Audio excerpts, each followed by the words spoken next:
Nkopon edi Christosum no fapem no started wo mo eso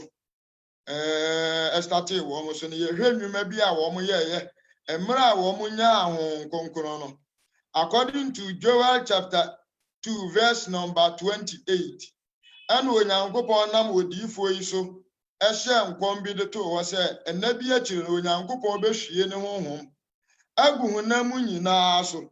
na mabalema ene maba yebenya nisuade hunu ene enkom hye enti Yesu Kristo ebekọ no according to Acts chapter 1 owura bi ana yefre no se Timoteo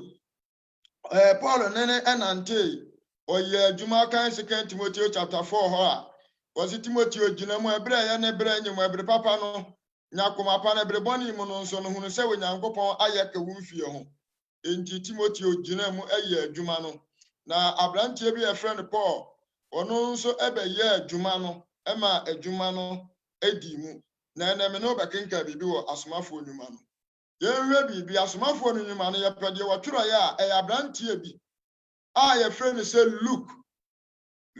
ena etworo ye enwoma no edeto ho na abrantie ne beji Yesu Kristo di ye no meka ne say wa anye lazy de enti ameka sa ne say otu anamon eye se obahwe nsem no mu se etesa na obi anada no wa anye se wote ya na wagidi ye enti eye mo onipa da sani bia wo wieye mre mu se wugi Yesu Kristo di a obahwe ntwere sem ni mu no wohunu se sofo bi kasa asempaka ni bi kasa odifuo bi kasa enkomhyeni bi kasa paadi hunu ni da Yesu ni bi kasa watumi ehunu se nsem a wo kan no esi awurade akwan so na yampa se nyame ne nam so eka enti Luke begidi ya no wanyana gine se de esuafo na ka kire no nko a wotu anamon ekwohwehwe ensem ni mu se nyame asem na wo mo eka na wabagye adie no saa enete ana enti obetry Yesu Kristo na ho ensem according to Luke mepacho kan Luke chapter 1 no mewie ana maba owie ya no wase da bi ma me san ko hwehwe asuafo no so nnwuma mu ene ohwehwe mu no ohunu ya no no sa betwere ye ama yenya ennwuma asuafo no so beye ye enti Luke de wa ye adwuma obusa Yesu Kristo na wo mu ekwan ya ofa so ba ye ehwe wo mu ode bebo na su ekwan ya ofa so wo no wo hwe mu because no open konkron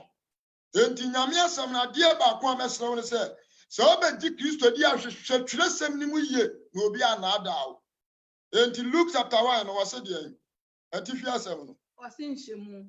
wase enhyemu na wo twere de akwakwama na damfo bi the friend Tiefilo na damfo pa prekope se emre a me nso me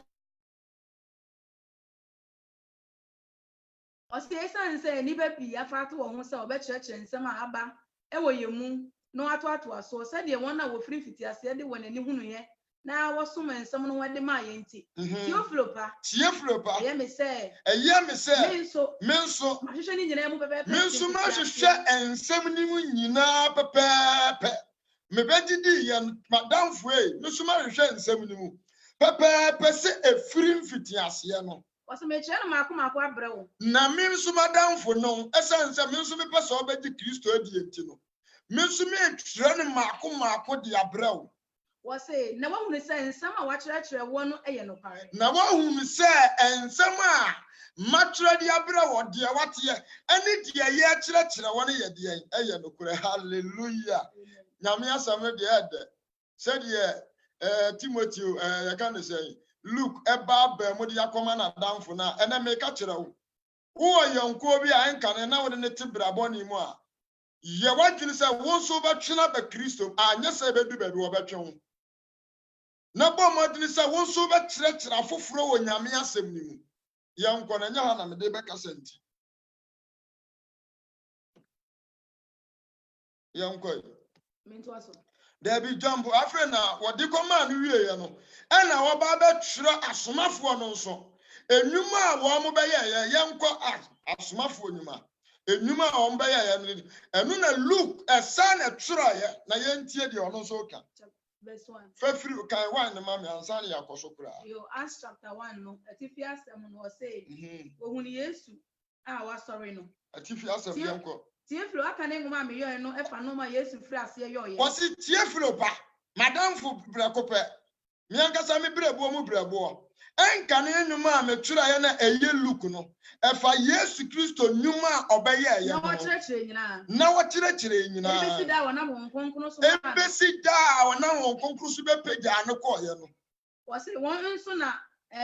na mane hu na kyiri no wonam adanse bebre so yi ne ho kyerɛ won sɛ tiasefo da duanan mu. Ema wo hunu no. Omo a wo Yesu Kristo ni wusɔle enu ɔda ne ho adi ɛkyerɛ wo mo. Ema wo mo so hu no no yanko.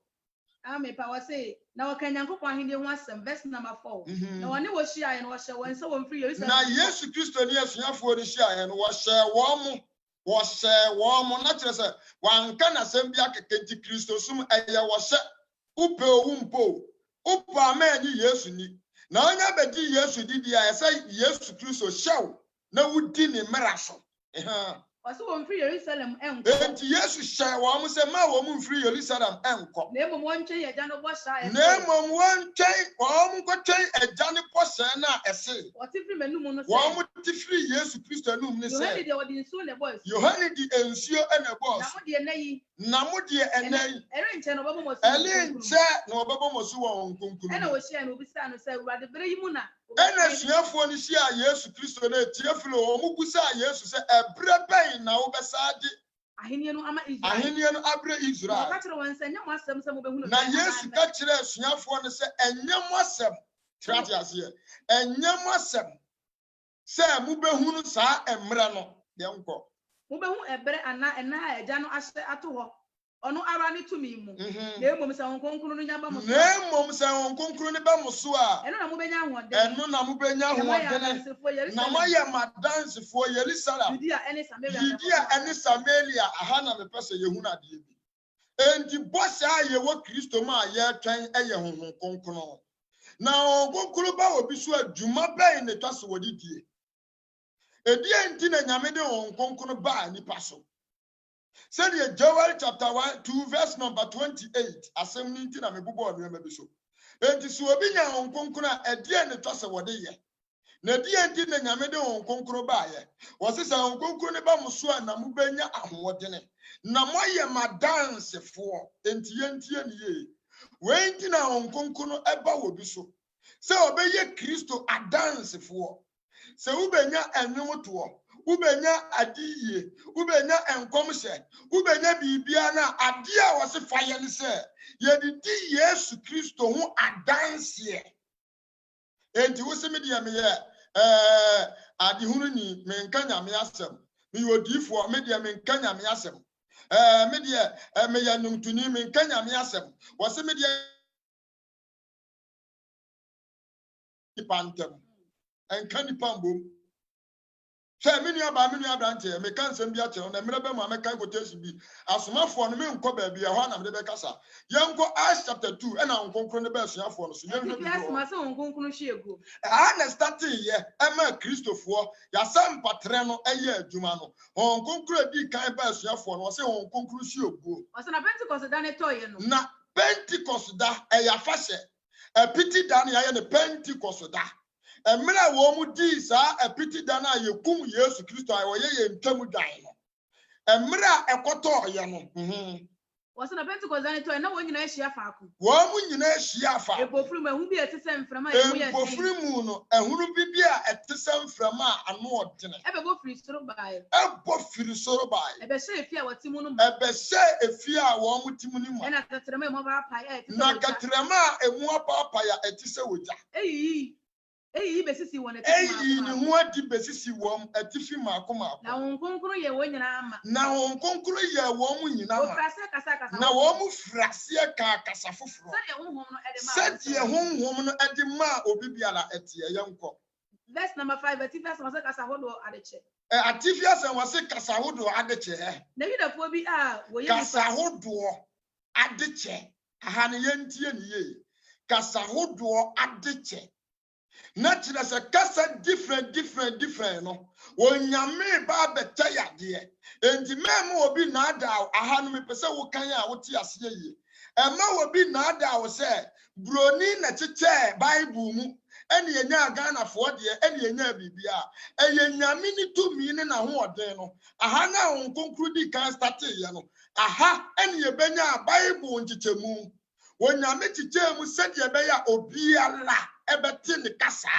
na wate kyerɛsɛm a yɛ nyame ani so adi hu no ase enti kasa hodoɔ no ade kyɛ a wɔba bɛtɛ Aman Joel chapter 2 verse number 28 no enkom hye na yɛ adwuma sɛ honam nyinaa na te sɛ ewiase nyinaa no obi a bɛte nyame ase na obi bɛte nyame ase deɛ a so obi yɛ Arab ni na wɔde ne kasa ɛka nyame asɛm akyerɛ me wɔtwi mu a bɛda na ayeye enti aha ne nyame start sɛ wɔɔkyɛm na wɔde Honhom Kronkron aba enti wɔde nyansa abɛhyɛ nipa ne bitirim na so obɛyɛ broni na wɔstart sɛ wɔkyerɛ twi a no nkyerɛ sɛ broni Bible ena ye papa ade a mepɛ so obi ate ase mepa to kan ha kakra ma wo se na Yudafoɔ bi a wɔyɛ nipa de fɛrefoɔ a wɔfiri biase ama nyina ɛte Yerusalem na ɛne bi baayɛ no nipa bi behyia yɛ na nipa bi behyia mra ɛne bi baayɛ no na wɔn adwene mu yɛ wɔn sakasaka na nipa bebre na behyia wɔn adwene mu yɛ wɔn sakasaka sɛ obiara te sɛ ɔka ne kurom kasa ate obiara wɔgyina hɔ no obiara te sɛ yɛka ne kurom kasa nanso kasa a wɔn ka no yɛ kasa baako pɛ enti Honhom Kronkron kyekyɛ kasa ni mu ama obi a wɔgyina hɔ bi ate aseɛ wɔ ne kasa mu meka kyerɛ wo sɛ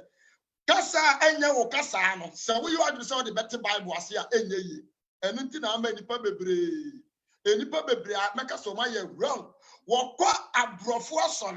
asɔre yɛka English nanso wɔnte borɔfo ɔpɔn a wɔse hallelujah enti asɛm baako a yɛde to ne tirim ɛnoa ne da ne tirim wante hwee ame ka nsɛm bi nkyerɛ wo Onyankopɔn nyɛ omika ne sɛ onye gyimifuo wɔyɛ nyame bia ɛnokura ni wɔpɛ sɛ obi ate n'asɛm ase nti aha ɛne wɔtetɛ Bible mu ɛde kɔ obi akasa mu me nua brantie mepa to yɛ nkɔ na memre nu sa verse number 7 wɔse na yɛ wɔn nyina ahodwiri ɛne nwanwa na yɛ wɔn nyina ahodwiri ɛne nwanwa na wɔka asɛhwɛ wɔn a wɔkasa nyina ɛnyɛ Galileafoɔ ana na mmeranteɛ yɛ wɔn gyina wɔn kasa nyina ɛnyɛ Galileafoɔ ana wɔn yɛ Galileafoɔ ana ka yɛ sɛ kasa baako pɛ na wɔn ka wɔse na yɛdɛn na yɛn nyinaa te yɛn ara yɛn kasa na yɛdɛn ɛna yɛn nyinaa yɛte yɛn kasa a yɛwɔ yɛn ɛwɔ mu yi Patifoɔ Medifoɔ Elamfoɔ wɔn a wɔte Mesopotamia wɔn a wɔte na Judea ne yɛnkɔ Ponto ne Asia Ponto ni Asia ne Pamphylia Misrim Libya ɔhunu nkura atwa wɔhyia nyinaa no kasa baako pɛ wɔn ka no obi ate aseɛ wɔ ne kasa mu enti meka kyerɛ wo sɛ wɔnyame wɔkyekyɛ Bible mu dada enti sɛ obi benya saa adom na ɔtwerɛ Bible no nkyɛ sɛ ne kurom ɔno na wɔyɛ broni nti ne kurom kasa na yɛ papa wo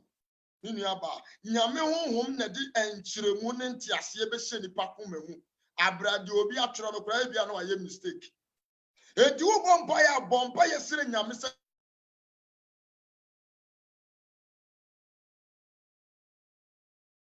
wɔn nyankɔgyeɛ na ɛnyɛ sɛ wɔbɛtena sɔre dɛm abrawo nti nyame ase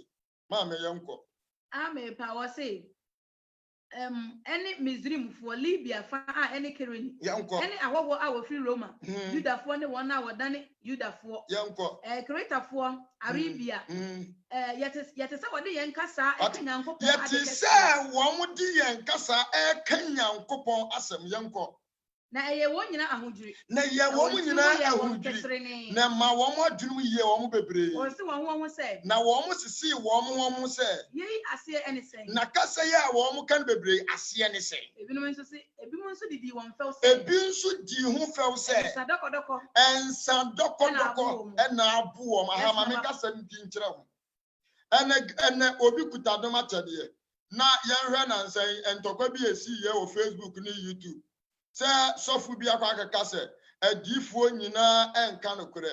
odiifoɔ bi sɔre gyina na sɔre dɛm na abɔntena ɛna sɔfo na gyimi ɛna sɔfo na bɔdam ɛna sɔfo na yɛsɛ ɛnɛ mepɛ sɛ meka nsɛm bi kyerɛ onipa bi a wɔ Kristo mmerɛ okuta dom akyɛdeɛ na wakɔduru baabi na so obi kasa na ɔse wadom akyɛdeɛ nyɛ papa fa kyerɛ sɛm a ɛyɛ Bible no proof no wrong Nama wɔn mu di wati ɛne saa nipa no nti aseɛ sɛ ɛyɛ ampa sɛ Awurade de akyɛw ɛnyɛ atemudie o ɛnyɛ atemudie enti mi hunu sɛ saa asɔfo mu fra wɔn mpanimfoɔ nyinaa no wɔn yɛ mɔtɔfra because obi aka sɛ ɛnkɔm sɛ nyɛ papa fa nyame asɛm kyerɛ wasɔre ma edi wati Any nipa na waka asase mma wo huntie. Aha. Wo mo se ensa bi na wo mo aburo ene wo mo kasa. Na yanwa de se Peter at the Bible be proof wo mo wrong. Ama wo mo mu gina ho nyina no agye adi. Eno na kire se nyame honhom ye dan. Atini mu. Wan kasa mo jimi se mo frɛ ne akɔwensafo se me yo difo na obi se ma boro e na me hye nkom ti me be gyina bontena me se nipa na jimi enipa na bodam enipa ni nim nyansa na kire se wan kasa do kra wugi tum na Peter te se wo mo se Peter aboro no wo mo kasa foforo yentie se wo di atama na so the Bible proof wo mo wrong kwa verse number 14 no se na Petro ni dubi akono esori gina na Petro ni dubi akono esori gina mane ne so kasa kire na won se Peter mana no so kasa kire won se Juda mere mane mo amuti Jerusalem Juda mere mane mo amuti Jerusalem nyina mu huri ye mo hunu we na mu mo me nsem nkomo so na mo ma me nsem a me kan se sia enkomo so ye no mo moronsa na wo mo kasa nyina enyansa boro se de mususu yi se de bia mususu yi ebi se e ya de tie mu don a eto so efiri se eye adechie mu don a etoso na miensa ye ni de odifo yo we kan ye na mo ati wa the Bible proof wo mo wrong me nua ba me nua brante hey mami kan tro say ai no se madum atade enya papa ntimi ne na ya ka na say na wodina ba bi no odi atam a motofra doso tie dia Peter kan wato ne bo ase say no e manfo enti ase say won ti die nyame dia mama say me the Bible na eye nyankopon no masam no e ma na wote ase ma me to aso kakra ma verse number 70 was in Nyankopon say na nyankopon say ena was say na ebeba se na edi akire mu na ebeba se na edi akire be hie me honhom bi agu na mu me na so hie me honhom na say Joel chapter 2 verse number 28 in wodi mo mabere ma na mo mama na mo mabere ma ne mo mama asenkom mo na nten so ehunu na mo mrantie ehuna bi so John Pokot 18 otomo ho akọ 22 mame verse number 22 Yesu sorry na afre wakasa ya be duru 22 no na tese nyame asam no kwa no de ma na afre tie de waka ye Israel mere ma muntie nsemi Israel mema muntie Yesu nsemi Nazarene no ogusu kasa wo the Bible no ebufu wom Israel ni na onyankopon de na ho odende ene na ho wade na na wa wade nsenkyerene a onu nyankopon nsenkyerene a onyankopon ono ora nam ne so eyo onu anam ne so eyi ni kyerɛ ye sɛ de mo ora nso mu said ye mo kasa amote amusu mu nim no twerɛsɛm nim ono ora nam nyankopon egyina wotu ye onu anam onyame agina no so ene ni nima John wodi dada so 35 na mere nim verse ma number 35 35 or kasa be 37 no yanko verse number 37 37 was what ye no na emra wo kan nsam sa na wo mo tintin nsam na se no e wo wona koma ensam ne wo mo akoma no mu ka kyerɛ Peter ni asma na fo ɔka kyerɛ Peter ne asuafo na aka ne sɛ enuanom ye de enuanom yɛnyɛ den Petro se won na say Petro se wɔn sɛ ka kyerɛ ma hallelujah amen Monsa kyerɛ madwene wo proof wo mo wrong ama mo ate nsam na se minua brante wei na nyame de soma ayɛ ne sɛ yɛnkɔ bontene ne yɛmfa nkɔ kasa Peter anyɛ nkɔm sɛ wanyɛ anisuade hu no ɛna wɔde twe proof wo mo wrong amen kan sɛm bi nkyerɛ yɛde nyame asɛm na ɛkɔ yɛde nyame asɛm sɛ wo sɛ yale ne sɛ nyame de twe dɔmba na wastate ayɛ den aka nsɛmpa de ayɛ den akyerɛ wɔ mo yɛnkɔ Acts chapter 3 asomafo no nyuma no etrem yensa no yɛnkɔ tichemu baako obubeni bi ayaresa obubuani bi ayaresa ɛkɔdɔ ɛtɔso nkran yɛ ɔyɛ asɔre wɔ mu Petro ɛne Yohane ɛbɔ anan kɔ asɔre fie na wɔsɔ barima bi a wɔyɛ bubuani firi na yam wɔsɔ barima bi a ɔyɛ bubuani ɛwɔ ne na yam a da wɔde ne bɛto ɛyɛ John Pokotan ma me na ha no ɛnoa na ɛkɔ nti no memtwa so ntɛm twa kɔ John Pokot wɔsɛ na wɔnim sɛ na wɔwura ne nim sɛ wɔne deɛ mɔboro ho adeɛ nti wɔtena asɔre fie funu fɛ wɔsa yaleɛ saa na mpanimfoɔ no gyina hɔ din na wɔn hwɛ aberante wɔn sɛ ɛnyɛ aberante na dan nyina mɔboro ho adeɛ nti wɔbɛtena asɔre fie kwan ano no yɛnkɔ amen wɔsɛ na wɔnim sɛ wɔne deɛ mɔboro ho adeɛ nti wɔtena asɔre fie funu fɛ no ano na adeɛ wɔsɛ na neɛ ayɛ no no yɛ wɔn nwanwa ne na deɛ ayɛ wɔn no yɛ wɔn nwanwa yɛnkɔ ɛnam sɛ wɔka Petro ne Yohane ho nti ɛnam sɛ wɔn ka Petro ne Yohane nti ɔman no nyinaa de mmirika bɛhyia wɔn nkyɛn na ɔman no nyinaa ti o Peter mo sa yaleɛ wie no mekyerɛ wo sɛ woyɛ odiifoɔ yɛ asɛmpakafoɔ yɛ a yalesa na nyame de ma ayɛ adom atɛdeɛ no sɛ wo sɛ wie na sɛ nipadɔm ba a ne yan radio be say adifo any adifo bi asole say wasa yale ba ku ne kanipa botua ba na yes odi nyame asem ma wo mo no na wodi bura mu nsuo wodi kosua kokko na wo defend wo no ankasa no ho me na me hye nkom ma we wu ye me na me ye say but ye ntia de say Peter say yale na etwe dom ba ye no say Peter e ka say eye nkuto ana say kuma baifo kuma katia na eno de fans ne ma no yan radio bi say omo ba ye no e die na Peter ka de kire wo mo so man nyina de mirika be hia wo o man nyina hu na yare sa no omo de mirika nyina ba abra na wo friend Salomo de no so na won ani so ye wanya na wo mo ani so ye wanya because de na asie no na wo mo hu say na die na e koso ye nko so na Petro hunu no na Petro hu wo say o ma ba no obu a o man ne say na ostati ka kire o man na o mo atwea ba no ena we wodi fo we nipa bi a wo nam nyame nam so eyam ensankyerani a enya ensankyerani na hia nyame o na emom se betwe edom aba na wodi nyame nsampa no abubu wo makoma na nkwagye nti ena nyame frɛ nipa o enya wo bekɔ bukyire enya wo bɛyɛ wedding enya baifo ne san wo bekum enu ndie ehun hia wo ye de wo bewu Lazarus 4 days yenyane no wasa wu yi amenka se mintre nipa Metusela enya 973 wo wu yi enti enu de ehun hia na emom de enti Yesu Kristo sane firi soro ba ye ne se onipa bia betumi enya nkwa so ade ase nkwa gye enti ne ye bewura Kristo mu Mama to asoma me. Verse number 12 was na Petro hu no. Na Petro hu no. Obu aman no say. Obu aman no say. Israel merema. Ade na oyi nwanwa. Ade na adwuma amaye ya yale saba sese eye mo nwanwa. Anasa de ntina mo hwe yen ha. Ade ntina mo hwe me ha. So de yen ra yen tumi mu. Se de mi ankasa mi tumi wo de na yemusa ene odifo bi sayale we ye bibia na ode ama no ho. Peter say ade ntina mo tuni se eye mi tumi mu yanko. Amen pa. What's na say dey na mo hwe yen ha said dey yen ra yen tumi a amay sompa ene ye de ma no nanti ye ne tumi ana osompa bi ne ye de ma o nanti Abraham ni Isaac ni Jacob nyanko Abraham ni Jacob ni Isaac nyanko ye ne da no nyanko po ye ne jamu nyanko po no ena wa hye na bofra Yesu ati hallelujah ena wa hye na bofra Yesu Kristo amu yi ni ma ye no enti wo mu nyina ba ye no ye hwade wo di Yesu Kristo ho nsem ena esa ma wo mu enye you can say ensankyerani ni biomo or statis say ma ben dia ene ese mi di Kristo nsempa no ewura makoma mu na munya nkwa jump ko 18 mame verse 18 na nyankopon amade wonam na difo nyina enum eka to ho no se Kristo no be na wakasa ya na bedru baabi edu 18 verse 18 no enu was die wo nyankopon eka de to ho no nam Yesu Kristo so ka to ho no yanko enti mo nsa kira mo adwene enti munya dan mo nsa kira mo adwene na mo nane mo ho mo abepa mo bone na won pepa mo bone na ya ahojo na afre urade enim aba hallelujah me ka kira wo se ene se wo din sentre ni twi ni pa ba afadwen sa kira ba wo mo ni enya abra wo ba bepe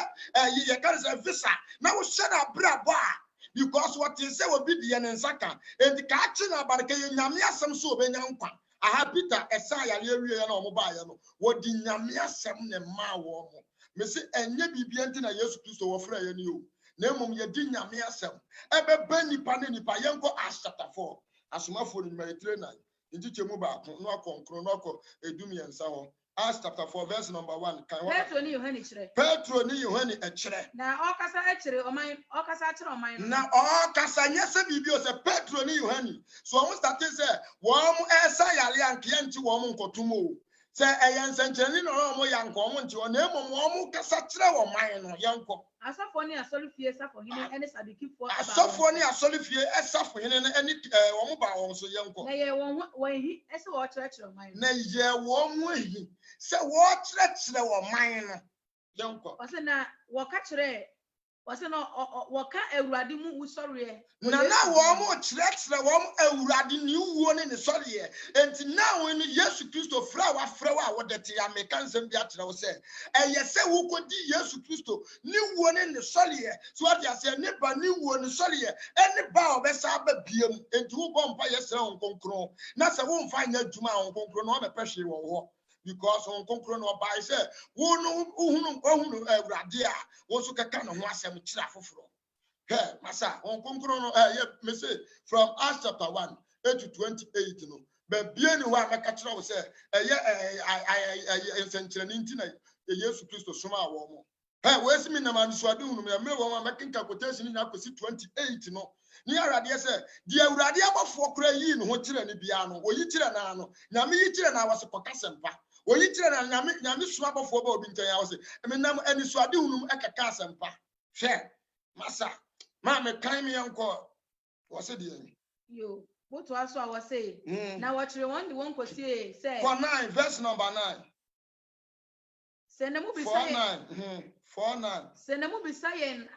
oyarefo yi yo ho asem say eden na amano adi mu a mu nyina ni Israel man nyina ehunu say Nazarene ni Yesu Kristo a Nazarene ni Yesu Kristo a mo bo na asennua mu a Onyankopon nya ne ni fra wufuo mu no edin mu ono mu na Acts chapter 49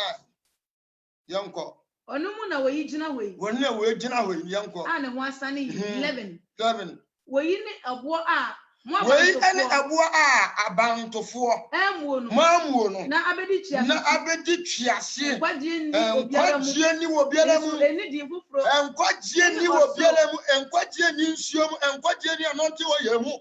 nkwaje ni tuo mu nkwaje ni kosiakoko mu nkwaje bi ni soro nkwaje bi ni asase su ni abanu ni abrante enye beifo na wo ba tata wanade no adwuma a wo pɛ nkwaje nim bisa a wo pɛ nkwaje nim awale a wo pɛ nkwaje nim nkwaje ni bibi biara mu agise Yesu Kristo ni mu ene nkwawo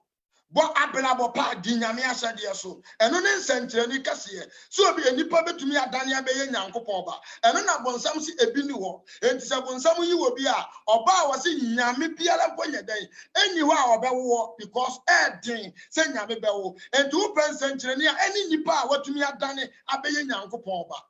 so ade ase eno ne nsenkyereni o so opeso hu nsenkyereni a ma me dompo ko ba bi ne enko to aso verse number 13 yanko wase no ohunu Petro ni Yohani what say wo ye nipa a wo nsua anwomada wo hunu Petro ni Yohani no wo hunu se sa mrantie ensua anwomada yanko na emomu wo ye papahye kwa no wo emomu ye papahye kwa aye wo nwanwa won say woni na wo hunu se ankofo ni Yesu ne nante ye mi busa wo se ede na mu obi hu ye wo nwanwa say woni Yesu na 90 years say wo bompa ya mabubu afo sole ana eni ye kwaku mu nsam betumi ayo na wo se wo hu nkyerɛkyerɛ no eye wo mu nwanwa na wo mu kai say we ni Yesu Kristo na ye den enante ye yanko Acts chapter 5 verse number 19 Acts chapter 5 verse number 19 yanko na Awurade bofo behini afiase apono na Awurade bofo behini afiase pono no na wode won fredi ka se monkonko gina sorofie nka enkwani wase monko se nkom dabi wase monko tonkuto dabi wase monko gina wa na Awurade oyi abofo ni beyi wo ma di asem na okakere wo wase mon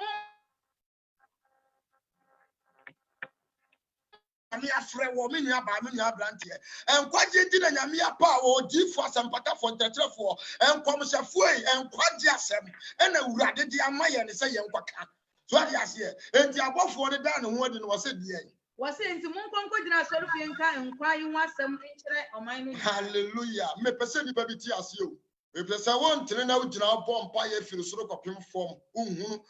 nyame ani monya na mpo unhunu nyame ani monya ma usisi dan etoto kaisia anano yinansan wudi afiri be na wotwini enipa bi a meka ne se honam afam o mo ahete enyomtofo ene o mo mbo basketball o mo awu ajapade a o mo wo no enti age wo mo nkwa na so ade ase enti unya sa nwa mani nyina na ahwere wo kra e wo hene so ade ase enti edu ba bi a yenka dan kwasem enchire nipa yanko Acts chapter 6 Acts chapter 8 ni mama Acts chapter 8 verse number 26 Acts chapter 8 verse number 26 Acts 8:26 what's it there wase na Awurade bofo kasa kire Filipo se na Awurade bofo tie Awurade da ne ho adi mesi asomafo no nhuma ni mu no me omo ni nyina na Awurade aya na wo ka ne sia na nipa bu ofunti ana me pese me ye den wo mu nyina wase Awurade da ne ho adi Awurade da ne ho adi Awurade da ne ho adi Awurade amfa obi anko heaven according to asomafo no nyuma no mu no wonam na bofo so down mu dia wo se best fan sam no fa ko fansam no kwa ha fansam no kwa ha asomafo no nyuma no obi me prove say ha de nyame be fa we de ne kwa ha wo da dia wo se kaka sempa ne kira foforo no mu nya nkwa enti kan ono ma me wo se de yo o say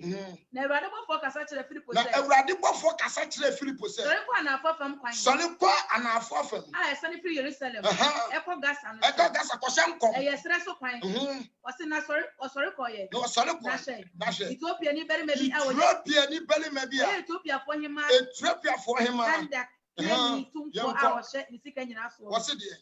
o say esan eko yenko yo wasi na osan eko amefa wasi nti ase na mu ekenka wodifo Yesaya na wati nti ase na mu ekenka wodifo Yesaya mo na ka tere Philip say na honhom no eka tere Philip say chipo ti ase na no ho na Philip di mirika e ko ne nche na odi mirika ko ne nche wati se wakenka wodifo Yesaya mo wati se wakenka wodifo Yesaya mo o ka se wati dia wakenka yase na wati dia wakenka yase na no se be dey na metimi o ka tere se be ifo oye wo o ka tere o se ya ka se wo na na nesa wo waka kire ni se wo papa ne sawo waka kire ni se wo ti dia wo kinkan yase ana no se be dey na metimi ati na ebeye dey na matiase ati so obi kire me ati se obi ekire me na wo sre Philip se on from betena ne fru betati sam na mi nua ba mi nua brantie pene suma wo bi nkire wo nyame asem na tumi aboa wo pene su no nya nkire wo nyame asem na tumi aboa wo ma me yenko wo say enso atwere no mu nsɛm a wɔkenkan no nie enti atwere no mu nsɛm a wɔkenkan no nie ɔde ne kɔ so ɔde ne kɔ jam firi wa me yankɔ baabi na ɛhɔ no yɛ wo kan de toa so a ebi sɛ ɛbɛboa wo yie paa kan toa so na ɛbɛboa wo me enti me pɛ sɛ me kyerɛ de bi sɛ baabi a wo nyame soma a wo bia no wankɔ sɛ wɔkɔkɔyɛ yi wɔkɔ sɛ wɔkeka nyame asɛm emu ehintasɛm ɛde akyerɛ nipa ma nipa nya nkwagye enti wɔn kokuru na ɛba asuafoɔ no so no wɔn mu de kan nyame asɛm pa ɛkyerɛ na foforɔ enya nkwa yɛnkɔ Acts chapter 26 verse number 24 aka me mmereketo abi Acts chapter 26 verse number 24 what's it there chapter 26 verse number 24 wɔkenkan Awurade asɛm na 24 no wɔ say na oyi na no saa no na oyi na no saa no na Festo de ne ene kese ka na Festo de na no ka se Paul wabodam Paul kasa saa o ya ni gina hodi so for pani gina hodi was Paul wabodam wade ni bebre abodam adini bebre na wasua ni nti abodam o se me modam na Paul se me modam opani Festo na me kan no kore ni edida ho nsem na me kan no kro na we asem am pese me kacho eye no kura ni edida ho nsem e betumi aboa mo nyanka yanko o se na me kan no kore ni edida ho nsem me kan no kura ani edida ho nsem a kire nipa o se na wɔhene a mede nam meka me kire no na wɔhene ya wɔte manim ya de ma be kire manim ya mede enam e kasa de kire ni nsemi o se na me gimi di se na wɔhene mi gidi se yenu biara hinta no ensem a me kan nyina nyame honhom ma wɔhene ti ase nti hinta no ebi se wanya ye kokoam efiri se saa de we ne wanya ne wɔkokoam nyame ama na nyante ase ya da wɔhene Agrippa na wɔhene Agrippa wodi odifo di ana wodi odifo mu nsam di nyame asɛm no yɛdi nyame nsɛm mpa na ma Nyankopɔn ma nyini kɔnkwadeɛ mu o ɛmo obi na afa ɛmfa ehu mɛto so ɛma obi mfa ehu mɛto so ɛna wo maame na wo papa na we na ɛyɛm na ne sesei ɛma wo ne obusuafoɔ ntam ɛnteteɛ no ɛnyɛ no na nyame de soma ayɛ ne na deɛ nyame de ma ayɛ sɛ yɛbɛma nyame mate nyame ansɛm no wɔnyina kɔnkwadeɛ mu yɛ me yɛnkɔe verse number 20 was na Agrippa ka kire Paul na Agrippa ka kire Paul sɛ akakra bi no hallelujah afre wo hene ne tira konyam din was Paul ensɛm a nyame anam so aka no akakakra bi just no mama yo Kristo ni hallelujah fa nyame asɛm nyame ma na wo mutumi nane ya Kristofoɔ me nua ba me nua brantie ya papa sɔfoɔ mo ɛne paadiwurufoɔ ne adifoɔ aba mo fa nyame nsɛm pa man kyerɛkyerɛ no ɛnkɔ so ne nyame matumi nyankwadeɛ ɛno na nyame abɔdina frɛ yɛ ne on kukuru hye aguo no kɔ kan Acts chapter 1 to Acts chapter 28 ɛdeɛ na wɔahyiafoɔ no kɔyɛ a wɔn kɔyɛ wɔn mpo deɛ on kukuru de pa wɔn so direct mo de wɔn ani huni nanso wɔn kan nyame nsɛm pa na yɛnya sɛ yɛ nenam Facebook ne YouTube na yɛ baabi a yɛtu mfuturo egu asɔde mani yɛ dada wɔn de ehu ani suro kyinkyin wɔn sa gye wɔn sika die no na esamre mo wani na wo sisu bio ma me wo hena Agrippa ka de ase na ohina Agrippa ka kyerɛ na Paul wo hena sɛ Agrippa ka kyerɛ Paul sɛ aka kra bi no man na ensɛm a waka no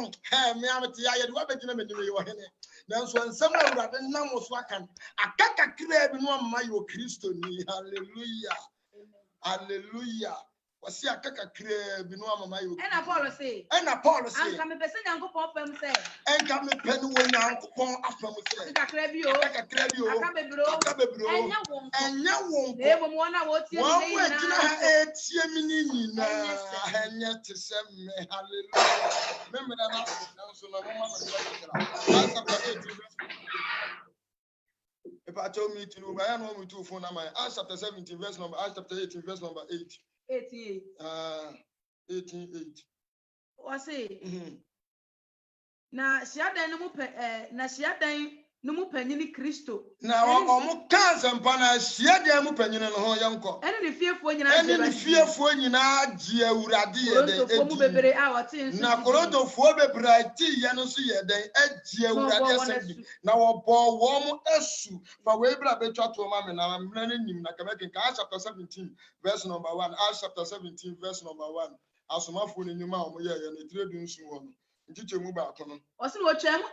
Amfipoli na